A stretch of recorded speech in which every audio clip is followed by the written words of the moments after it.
Hola, ¿qué tal amigos? Qué alegría poder estar con ustedes nuevamente y disfrutar de este pensamiento antes de ir ya a la jornada de este día.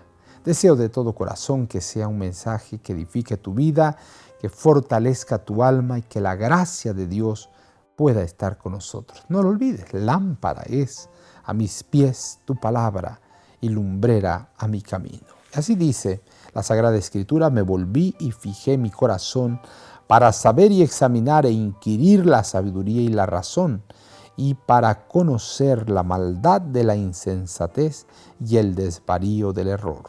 El título de hoy: examinar diligentemente cada creencia.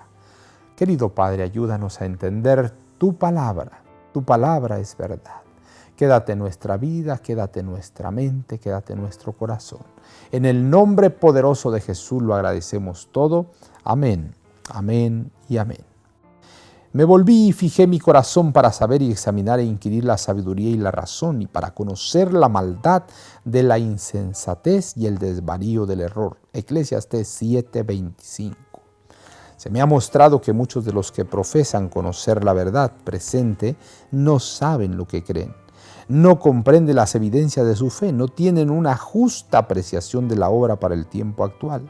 Cuando venga el tiempo de prueba, habrá quienes, si bien están predicando ahora a otros, al examinar sus creencias, de las cuales no pueden dar una razón satisfactoria hasta que no sean así probados, no conocerán su gran ignorancia. Y en la iglesia son muchos los que se figuran comprender lo que creen y no se percatan de su propia debilidad, mientras no se levanta una controversia. Cuando estén separados de los que sostienen la misma fe y estén obligados a destacarse solos para explicar su creencia, se sorprenderán al ver cuán confusas son sus ideas de lo que habían aceptado como verdad. Lo cierto es que ha habido entre nosotros un apartamiento del Dios vivo, una desviación hacia los mortales, y se pone la sabiduría humana en lugar de la divina. Dios despertará a sus hijos si otros medios fracasan. Se levantarán herejías entre ellos, que los zarandearán, separando el tamo del trigo. El Señor invita a todos los que creen en su palabra a que despierten. Ha llegado una luz preciosa, apropiada para este tiempo. Es la verdad bíblica que muestra los peligros que están por sobrecogernos. Esta luz debe inducirnos a un estudio diligente de las Escrituras y a un examen muy crítico de las creencias que sostenemos. Dios quiere que se examinen cabal y perseverantemente con oración y ayuno las opiniones y los fundamentos de la verdad. Los creyentes no han de confiar en suposiciones e ideas mal definidas de lo que constituye la verdad.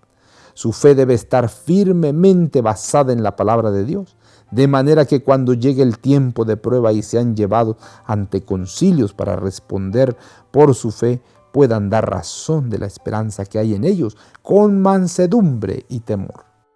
Los que se han educado como disputadores están en grave peligro de no manejar la palabra de Dios con justicia. Cuando hacemos frente a un oponente, nuestro ferviente esfuerzo debe tener por objeto presentar los temas de tal manera que despierten la convicción en su mente, en vez de tratar simplemente de dar confianza al creyente. Joyas de los Testimonios, tomo 2, página 312 y 313.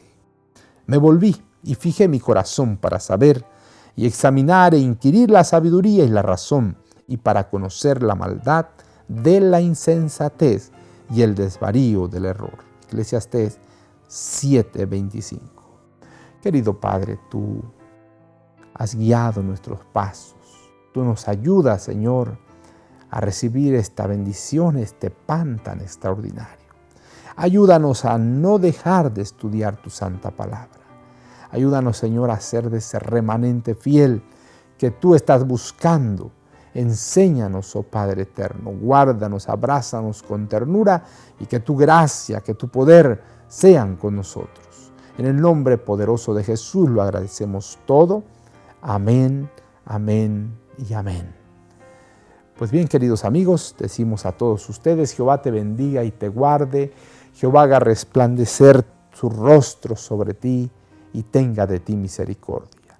Jehová alce a ti su rostro y ponga en ti paz. Con este pensamiento nos vamos, no sin antes decirles y recordarles: conserva una sonrisa en tus labios, una oración en la mente y una canción en el corazón. Hasta la próxima.